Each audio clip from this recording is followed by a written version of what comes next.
Everyone to the April 25th, 2019 meeting of the Burlington Conservation Commission. The first item is something not on the agenda. I'd like to introduce a new commissioner. We have with us to my left John Ramsdell. He has just joined as our newest commissioner. He is an employee of MITRE Corporation, 35 years. With the MITRE Corporation. He works in the field of computer security. Mr. Ramsdell is an outdoor enthusiast. He does, I understand, John does a lot of hiking and visiting of conservation lands and kayaking, a lot of outdoor activities. And he also has a long history as a Boy Scout leader in the Boy Scout organization. So, with that, we welcome you and glad to have you aboard. Thank you. All right. Now, regarding the agenda, we have two things that will not be heard tonight. Item 7, 5 Susan Ave, is being continued until our next meeting on May 9th. And we have item 8. As a notice of intent, a hearing on 328 and 330 Cambridge Street. Again, that particular one will not be heard tonight and be continued to May 9th again. Okay, the next item on the agenda, is there someone here for an item not on the agenda? Something that they just want to have a little bit of citizens' time, perhaps? A different subject? The blank stares means no. Okay, all right. Next is approval. We're on item 3 already, approval of minutes. Are we ready to approve the minutes of April 11th? Any comments? Motion to approve? So moved. Second? Aye. All in favor? 1, 2, 3, 4. 4, 0, 0. All right. Now the next thing we get to the next the main event is a discussion of culvert repair 85 Middlesex Turnpike. This is formerly the Sears Tire, Battery, and Auto Center. It's under DEP file number 122-607. Good evening. Please introduce yourself and who you're affiliated with. I am Jocelyn Mayer with DHB. I'm a civil engineer. Is that microphone on? I think it is. Okay. So I'm here representing Simon tonight. As most of you are aware, the mall is currently under construction, the TBA out parcel, the 35,000 square foot retail restaurant building. During the construction, the contractor noticed that there was the existing 48-inch culvert had collapsed. There was like about a 4-foot section that was just open to daylight. So we then went out and CCTV'd that drain line. And determined that this 60-foot section here had become disjointed. I think the pipe was originally put in the 60s. I think some of the photos I had submitted, I'm not sure if you have that in your package, shows rocks just entering the culvert. So with the Commission's permission, Simon would like to just replace that 60-foot length of pipe with new HDPE pipe. They put in a new flared end section right up at the wetland. So here's the wetland right here. Zoomed in. Burlington Mall Road here, Middlesex Turnpike's down here, the mall building is up over here. So here's the limits of the wetland highlighted in green. The pipe that would be replacing is highlighted in orange here. So we are within the 20-foot no disturb zone. As part of this project, we would work with the contractor to determine the best erosion controls once they have their means and methods figured out. And we would work with Eileen and John as well to make sure they're on board with that before proceeding with construction. Any disturb areas would be seeded with a native seed mix, same with what we're proposing for the remainders of the site. And then any slopes that need to be repaired would put an erosion control mat until that's stabilized. Happy to answer any questions. Okay. John or Eileen, comments first. Sure. So it's not clear to me. It looked like the work was done when we went out there yesterday. It has not been done. So they've had to put in a new manhole. Okay. So that's what the disturbance that's Okay. up there is currently related to. And you have some netting to stabilize it. around Yeah, it. that's down currently, so they'd have to, remove that, do the work, and then put it back down, seat it. Okay, so, John, is the question whether this is an amended order of conditions or something to be done informally? Is that? Sure, so you have an order of conditions for this site. This slightly extends the limit of work beyond what was previously approved, but clearly the purpose of it is to repair something that needs to be repaired. So you've got basically three options. One, you could approve it as a minor engineering change, or you could require an amendment, or you could require a notice of intent. Given that it's a repair, I would suggest you just allow it as a minor engineering change and not require a full hearing. It's already a construction site. There's already an order of conditions. We already have a bond. If you wanted to put additional conditions in now, you could, but I don't see any real benefit to having another public hearing. All right. Let's see if there's any questions or comments first, and then we'll see where we go. Gail?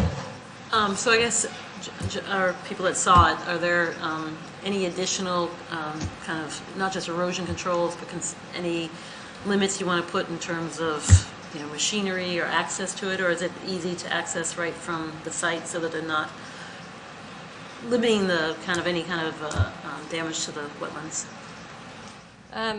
So they can get an excavator down to about here. There's a pretty flat area.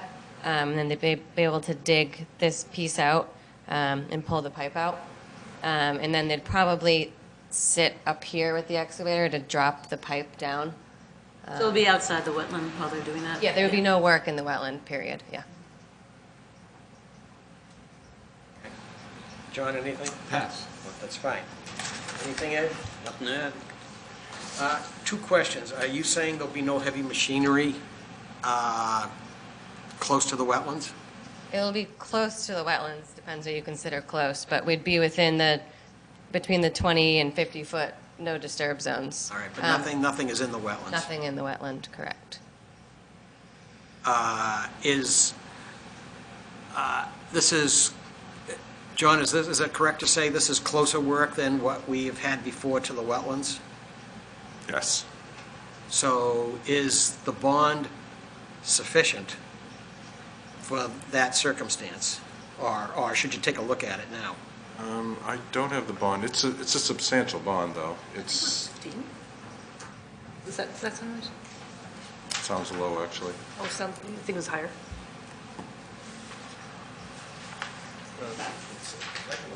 It would be, yeah, it was supposed to be. I know phase 2 was 10,000. Yep, I'm not sure if definitely. it was the same, though. It was 10,000. In your opinion, is for this added work, is the bond sufficient, given the nature of what's being done?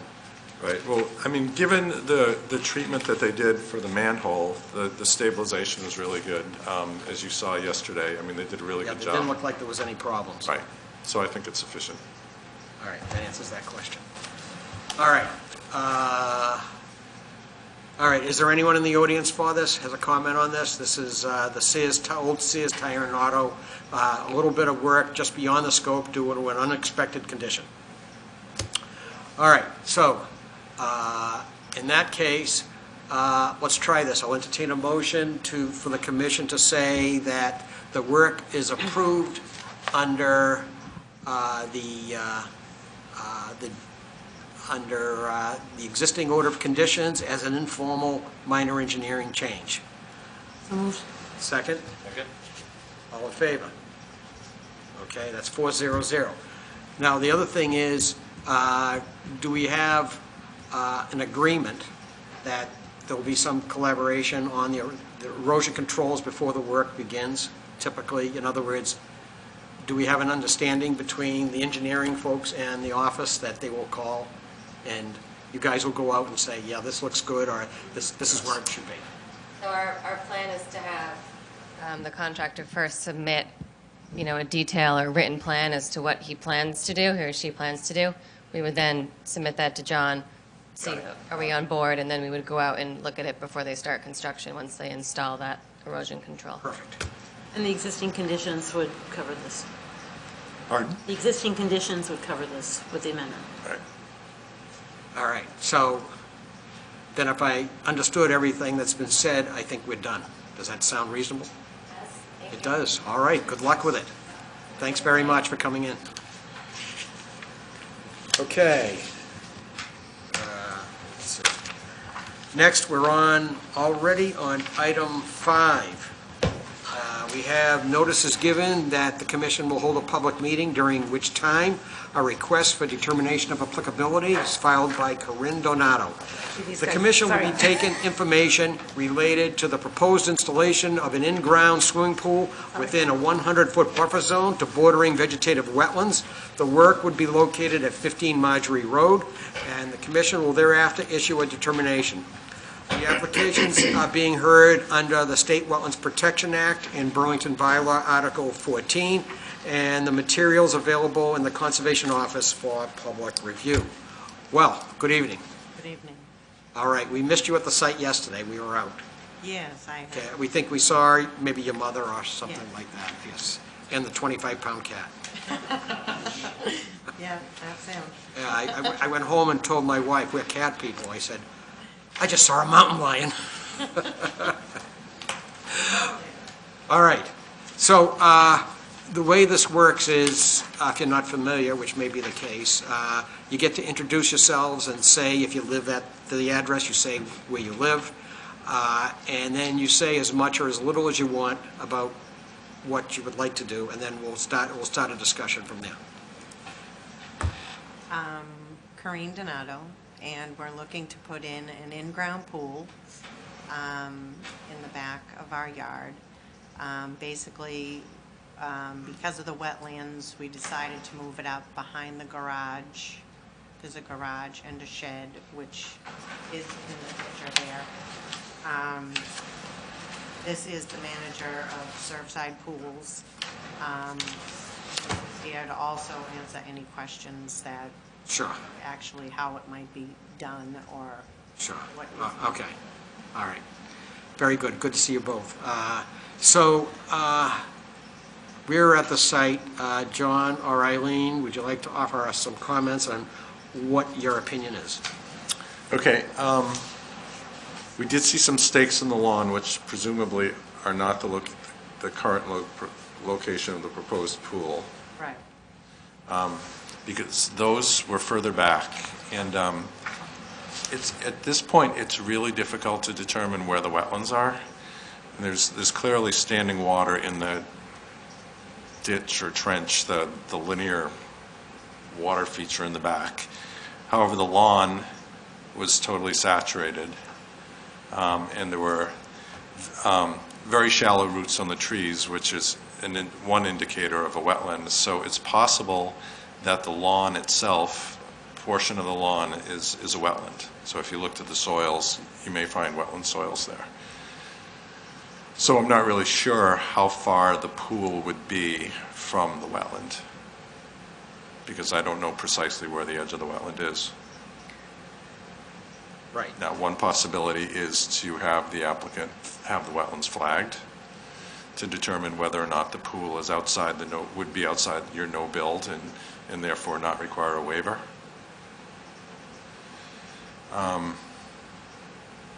Which is probably the best alternative, best idea, actually. To define the edge of the wetland. Right, They'll have to use soils probably. right, because it's mowed, so the wetland vegetation isn't going to exist because it's a lawn. Right, right. So, let's see if there's any comments first, then we'll start a discussion here. Gail? Without knowing where the wetlands are, it's hard to comment. It was sort of an unusual backyard because It sounds like it's been half of that backyard was just underwater. almost underwater. It was really wet. And It dries back out. it dries back, yeah, But it holds the rain. yeah, It and, holds the rain. right, But the person behind me has been plowing dirt towards the stream every weekend for a year or two, and it's slowly, I think, wetlands are coming my way now. So, and haven't done anything except keep the grass up. And we're trying to put the pool as high up as we can behind the garage. We have nowhere else to go. Right, right. That's, of course, the problem why people are not supposed to fill wetlands, because when they fill wetlands and raise the elevation, there's a good chance the water goes somewhere, and in this case, you're alluding to the fact it's going to you. Maybe. All right. John, any comments at this point? Could you say which neighbor it is that's filling in the land? If you're looking in my backyard, it's to the right, but there's two houses directly behind me. It's the one to the right. Okay. Blue house with the new addition. Keeps a lot of trucks back there, and every weekend he has a bulldozer that he just plows dirt. So, John, Like if a hobby. there is, as part of this, we have information on some wetlands filling. Mike Kennedy. So it sounds like it's on Irene. Irene. Yeah. We can check it out. Yeah, I was going to say, could we check it out and deal with it as we normally do? Which is, I mean, it's still, it's not the answer to my problem right now, that my yard is wet. yeah, I understand. Ed, any comments? No, just I think you're hitting it on the head, is that to know where that wetlands is not flagged. I'd like to see it flagged. Yeah, here's the situation. We have some regulations that we adhere to for everybody. And one of them is we have something called a 20-foot, a lot of towns have it much greater, but we only have a 20-foot no-build zone, which means it's not supposed to be... 40-foot no build. 40-foot no build, it's 20-foot no disturb. I'm sorry, it's a 20-foot no disturb, it's not supposed to be disturbed. Now, the reason for that is because very often that's an adjacent habitat next to a wetland. In your particular case, it would be hard to make a case that we have a habitat that is basically grass and moss. But it might be water retention.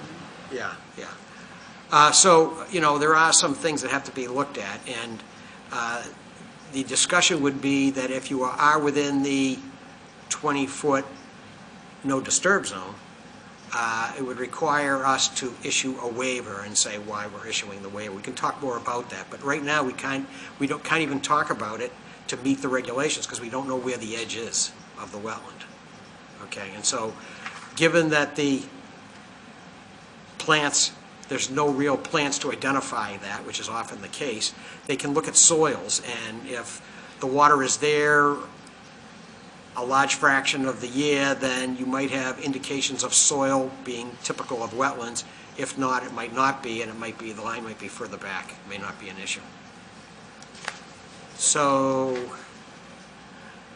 it sounds like we can't do anything further on this, John, until we know where the wetland line is. Correct. So you would have to find a wetland scientist. They would do their thing, look at some soils, and come up with a conclusion, and they would send us a note about it, is what they would do. These people may not know who to hire. Do we typically could give them like 3 names or something, people to try? Or We have a list of about 10. 10. All right, so we could get you started. Okay. And you could, at least shop around for someone that would do it as inexpensively as possible.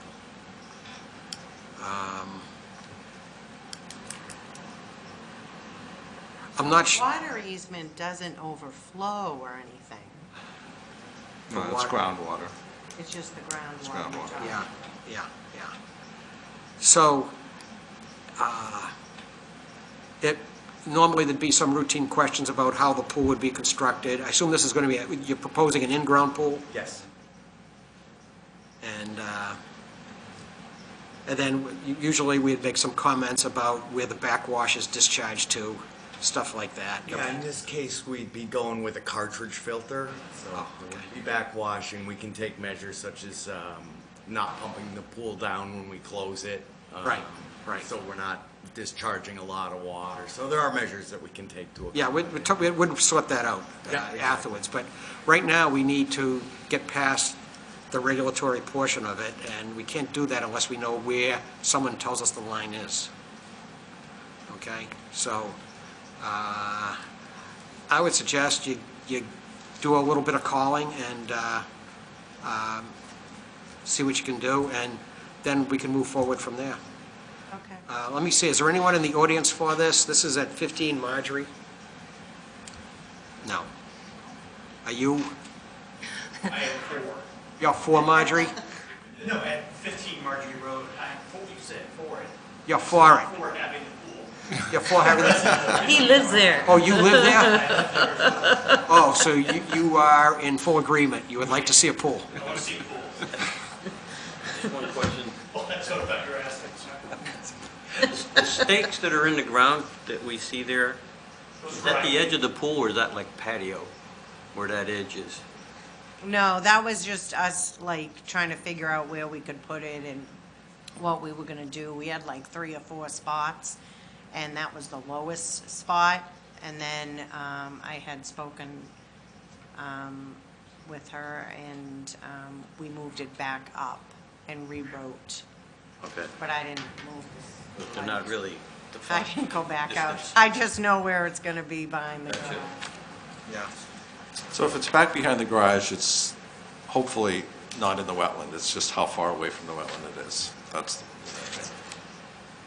All right. Okay, so why don't we send you away with that thing to do? we can email you tomorrow with a list. I'll email you first Yeah. thing.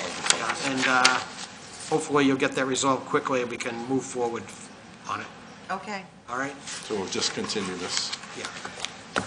Yeah, okay. yeah. Sounds good. Thanks a lot. Good to see you. much. Yeah. All right, next is item 6. We're going to a request for certificate of compliance, 1 and 10 Wall Street, the Gutierrez Company, DEP file number 122-573, and this was partly a complete repaving project and part an overlay project. Did I get that right? Okay. That's correct. I'm Israel Lopez with the Gutierrez Company, and this is Will Park with our civil engineering firm, Sims Maney and McKee. All right, good to see you. All right, so, do you want us to make any comments before we get into it? I'll just make some brief comments. I know that the commission, or I understand that the commission has been out to visit the site. As you know, the improvements consisted of the full-depth replacement of the pavement, the installation of the CDS water quality unit, and some improvements to the landscaping. We have consulted with our landscape engineer, who provided a report for the commission to review, and we've been out, I have personally been out to visit the site. He did note, our landscape architect did note that some of the spice bush trees, plants did not make it. And so we had a brief discussion about that. He was surprised that they didn't make it. He's indicated that there were a number of reasons why that could have been the case. But our plan would be to go back and replant those. His recommendation was that we replant the spice bush. They've done well in those conditions in other locations, and so we would be intending to do that. But hopefully the commission saw the significant improvement in the area along the bank compared to what it looked like 2 years ago when we did the work. So with that, I'll turn it over. Okay, John or Eileen, comments, please. Okay, so I think the commission was fine with the parking lot. It looked fine. It was obviously been done a couple of years now. The issues regarding the landscaping, there were a few of them. So as the landscape architect noted, there were some trees and shrubs that didn't survive, and he noted they haven't been replaced. So they need to be replaced. The bittersweet removal looks good. I mean, it was, the place was really pretty overrun with bittersweet, and that's been cut back, so that's under control. A couple of negative things were that the bank, as you're walking towards Little Brook from the building on the left-hand side, as you approach the pedestrian bridge, is being cut right down close to the water. So it's being, I don't know, weed whacked or whatever. It's right down, and it's obviously been being done regularly because it doesn't look like there was any growth. May have been done last fall even. So as you're walking towards the brook, Maybe we could, something like that. And there was quite a big spot of mulch. yeah, I'm getting to that. Okay, sorry. So you're describing, that's the footbridge right down there. So this is the building. Yeah, so in here. Yep. This area. Okay. And in that same area is where the mulch, there's too much mulch. The mulch goes, it should be like up at the top. It shouldn't go down the slope of the bank. That should be naturally vegetated, not mulched. That mulch is going to end up in the brook. All right, let's ask the commissioners for a few comments, and then we'll discuss where we're going from there. Gail, anything? Not beyond what John said. All right. John? Nothing. Ed? That was exactly what John really issued there and the concerns. My first impression, I didn't go yesterday, but I went today, and my first reaction was just that something just seemed to be cut too close down to the water's edge.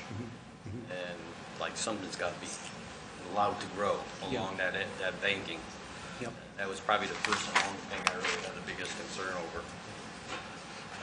So actually, Larry, I would say that, you know, Yes. obviously the idea of the mulch thing, that's a landscaper issue that there needs to be better communication, and I would worry that if that's a concern with the landscaping in terms of any kind of work that's done in the parking lot, sandings and you know, snow removal and things like that, that things aren't like just pushed down the bank. Yeah. Now, the issue that I had when I looked at it is that this is banked to a perennial stream. It is that small area is part of the inner riparian zone for a riverfront area, which is what this was, I believe, permitted under. And the intent is that you're supposed to have a natural habitat to serve in conjunction with the stream environment. And what we have is, in all fairness, it was overrun with invasive species.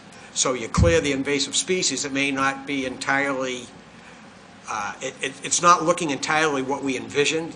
When we assume clearing invasive species, I can't remember how much was there other than it was substantially invaded, so to speak. You don't expect it to be left with, and it could be that it was just so infested with it that all that's left after it's cleared, basically there's nothing left. And so it can't function as the interests of a bank. It can't function at the interests of a riverfront area. So it was mowed and cleared and chopped way down on both sides, and the mulch made sure it didn't grow, or helped to make sure it doesn't grow. So it's sort of the opposite of what the commission seeks to achieve with some plantings. Ideally, you know, you'd like to have some restoration and some planting. So the question is, given that's the circumstance, the first obvious thing is you folks need to have a word with your landscaper and have a little bit of an education talk with him about what is asked for. But by the same token, what do we do now to kind of revegetate it? I didn't expect it to see cleared to that extent, to be honest. So the question is, do you have? Is that where the spice bush was supposed to be? Yeah. Well, they were on the top-ish. They were much higher. They were much higher, but right now, I mean, do we would you folks recommend that a seed mix be put there, clear the mulch and put down a seed mix, or? I think we should just see what grows there. I mean, it was cut, so it'll sprout, so just see what grows there first. And then address it if it needs further attention?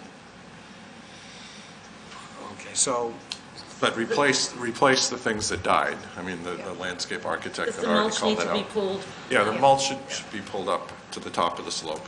Yeah, so what we were going to suggest is, well, first, I think the mulch, part of it is there's been a lot of rainfall, and so some of it may be just the rain pushing the mulch further down the slope, and there's really nothing there to grab to stop the mulch from flowing down, so we can certainly, maybe, who knows, yeah. Maybe, Yeah. mulch still Um, mulch.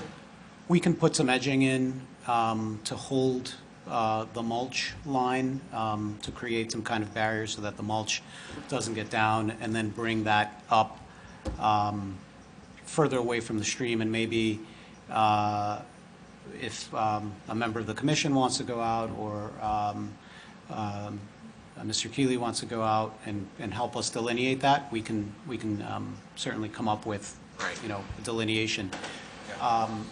And then in the other area, I did take some photographs of some of the other areas along the bank, because I saw that comment, or I got some feedback from John about that comment, and so, you know, I went out. And so the other areas seem to have a fair amount, you know, a decent amount of vegetation and growth that's happened. So I think we're talking about just the one area where I do agree it seems to be cut down, and It's sort of on both sides, wouldn't you say, John? I really only noticed it on the side where the building was, but Yeah, I thought on the both sides, but actually the other side looked like there was stuff ready to grow, actually more plentiful than on the side closer to the building. That's the way it seemed to me. So I don't know what will revegetate on both sides, you know, like Yeah. John just said, I guess you have to wait and see. yeah, so, I mean, you know, we plan to replant the spice bush.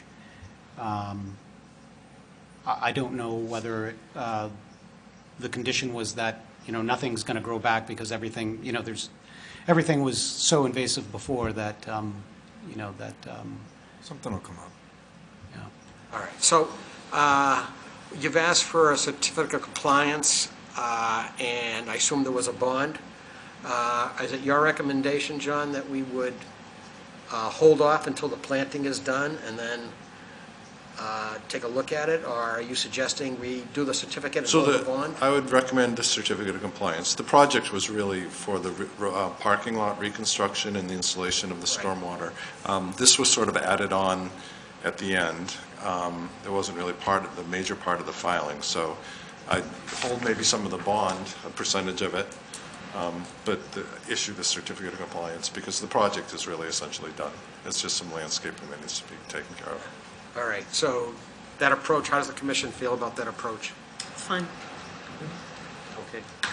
All right, so let's take care of the certificate of compliance. Could I have a motion to issue the certificate of compliance for the project at 1 and 10 Wall Street for the Gutierrez Company, DEP file number 122-573? Second? Second? All in favor? 400. All right, now, how much was the bond for? 10,000. And what would be a reasonable recommendation for a partial release? How many shrubs have to be replaced? Can't remember. So, 2 or 3. yeah, there were less than 6. They're noted, the areas are noted in the landscape architect's report. Less than 6. Right. I saw that the drawing was a little confusing because we were looking for bushes we thought they had been planted, Yeah. and we didn't realize that some of them had failed and weren't replanted yet. So we were like trying to deal with a drawing that was a little bit confusing on that part. So all but 2,000? Sounds reasonable. Okay. So, given that the bond is for 10,000, is that acceptable to you? We'll release It is. most of it, and then It is. you guys will finish it up, and then we'll wrap it up for the last part of it. Okay. Could I have a motion to release $8,000 out of a $10,000 bond taken under Burlington Bylaw Article 14 for the project at 1 and 10 Wall Street, DEP file number 122-573. Second? Second. All those in favor of releasing partial bond, 8,000. 400. Okay, Thank you. right, so Thank you. do you anticipate that they might need some seed mix if it doesn't reestablish itself? Birds will get to them. Yeah. I'm just not sure what would grow there. I mean, I think I'd rather see, I mean, it's growing season now, so we'll see fairly quickly what starts to sprout in there. Okay, sounds great. Okay. Thank you, All right, everyone. gentlemen, thank you very much. Have a good evening. Okay, so item number 7 and 8, 5 Susan Ave and 328 to 330 Cambridge Street will be continued until May 9th. We're now on administrative things, planning board comments. Is there anything for planning board? No? All right, subcommittee and staff reports and updates. I have one thing, anything else? We bring up those Other business. other business. Sorry. Good. All right, the commission has taken the lead on getting information out on the Community Preservation Act. The plan is to now go to possibly the September town meeting and do an informational presentation. We're thinking of that. The January town meeting, January 2020, a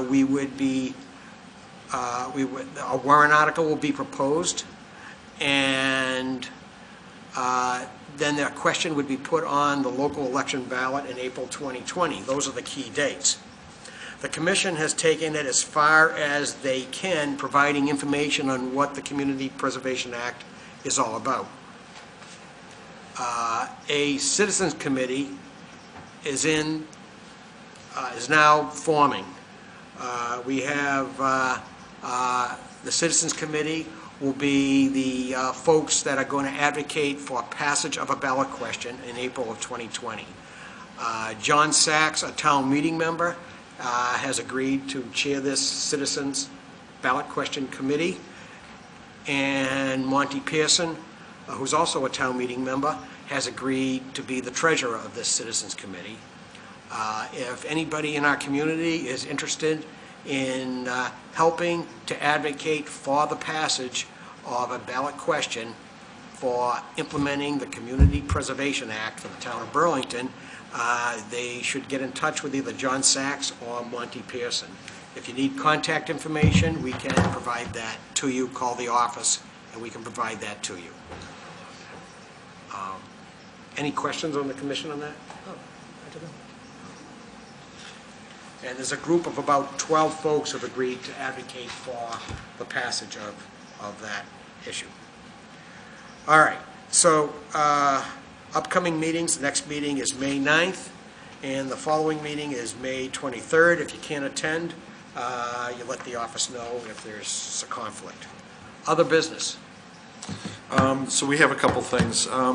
One, the superintendent of public works, John Sanchez, has requested to have a meeting, basically subcommittees of the Conservation Commission and the Planning Board and possibly the Board of Health to do a presentation on some preliminary plans for the Department of Public Works buildings, the two building projects on Great Meadow Road.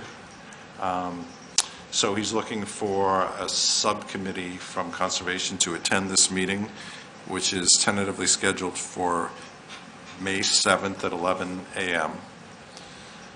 Place to be determined. So you don't have to commit tonight. Look at your calendars. I'll send out an email too in case any of the members who aren't here are interested. But so it would be a joint, basically a joint subcommittee meeting of 2 or 3 boards, just to get some feedback, to have a presentation and for you to give feedback. Recreation, planning, conservation? No, Board of Health, Planning, Conservation. Board of Health, Planning, and Conservation, okay. I believe so. All right, is there anyone in particular here now? You don't have to say now, you can think about it. So it would be a daytime meeting, that's the one thing. Right, right. You anticipate a number of meetings, or is this like a one-time only? It's just one time. A one-time only. Okay, anyone might be interested? That's the 10th, John? May 7th at 11 a.m. Near wetlands, So, okay? This particular project, there is an unnamed stream in the back of, is it this to do with both the? Both projects. Both projects. It's on Meadow Road, is it? What's the Right. name? Meadow Road. And both of them are very close to the wetlands and an unnamed stream for where the existing facility is. So, It's the Clark and Reed site and the existing DPW site. Those are the two sites. right, right. Anyone interested now, or? Yeah, let me look. Okay. You let me know. I'll send out an email Yeah, tomorrow. it's this time. Okay? All right. Okay. You said there's something else? Another subcommittee meeting. Another Potentially. subcommittee. So there's been some disagreement about how stormwater features, like low-impact development features, are being treated in town between the various different boards. Board of Health sort of feels one way, and Conservation Commission tends to feel another way. And the department, Board of Health and the board and their department are interested in the two commissions, the two parties coming together and discussing, just trying to get on the same page about low-impact development and green infrastructure and so on.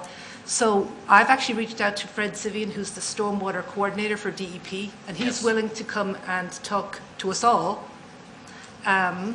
So we're just not sure when that might be. It's a possibility that we could meet at maybe a Board of Health meeting, and their next ones are on May 7th and May 9th, or we could maybe meet at some other time that works for everybody.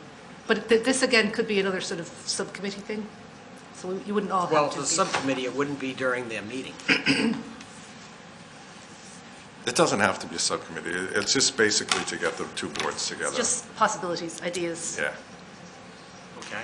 Fred could potentially come to a Board of Health meeting, and then some of us could go to, and he could do a little presentation there. Or we could all meet separately. But depending on what it is, I might be interested. Depending what? When it is, I might be interested. It just depends on, He happens to be available on the 7th and the 9th, 7th, yes, 7th, which is the Board of Health meeting, and May 9th, which is our next meeting. But this just I have got, to look at my schedule. those dates just got thrown out today. Oftentimes, they do this like the hour before the meeting or something like that, sometimes. Well, they can figure it out. It could be that. That would give us a little longer, that we wouldn't be so, there'd be plenty of time for questions that way. You can doodle poll it. Yeah, we'll do a doodle poll, yeah. So Fred Sivian isn't just the DEP stormwater coordinator. He's also the one who's coordinating the MS4 permit between the EPA and the state of Massachusetts. So it's not just regular stormwater. He's very knowledgeable about the MS4 permit. Is he also going to talk about kind of the state's kind of issue about, use of fertilizer and stuff like that? As I walk around, see all the yellow tags. I think probably not in this. Because that was There's a was lot that to last talk about year just that was with issued? green infrastructure. The state's kind of. Oh, that's a big part of the MS4 Right. as well, yes. Yeah, the real So I issue. think that's something that is a major problem in this town, in most towns, but it's a major problem. And it's becoming worse because of the marketing that's done by these companies. And we do have to do education about phosphorus and fertilizer. But so the thing is, with the new permit, we are required to have applicants look at LID, and Right. do it if they can. It's not like an option. Yeah, We're okay. supposed to be like denying projects if they could have used LID and they didn't. So we really need to get the whole town on board with that, because, there have been a couple projects lately where there've been some small LID features proposed, and they've been nixed by the Board of Health. Or they've been, the ones that were done have been kind of converted too, haven't they? In the past? There's been some things that Yes, have I been can all think of changed. one on Chandler That have Road, already yeah. been constructed. Seth, what is LID? Oh, I'm Low sorry. impact developments, sorry about So that. like, Low impact developments. so like rain gardens and So It's like not, it's distributing the rainfall closer to where it falls, rather than collecting it in a centralized location and discharging it to some point. It's like trying to put it in the ground as close to where it falls as possible, so, Fewer pipes. yeah. So, I think, is it correct to say one of the issues that some Board of Health members have expressed is the concern that standing water will not drain and that they're not designed to drain relatively quickly, and they're concerned about the safety of having standing water in these I things? think that's their primary concern. I think it depends But on- rain gardens really are designed to drain Yeah. within a day. I mean, that's, they're, Because we have one, and I think once in all the years I've had it, there was some standing water, but it was one of those times where there was standing water just on people's yards, and it never holds water. It's not designed to hold a huge rainfall. Yeah, It's well, designed it to doesn't hold take water an at inch or all. two. I mean, it drains very quickly. And if it does hold water, then the design is not correct, if I, Could be. generally speaking. Probably. or the insulation was Yeah. incorrect. Yeah. So Or there is something a, changed it. And we're talking about rain gardens being relatively shallow as opposed to detention ponds that are not draining. Okay, there's a difference in the design for it. yep.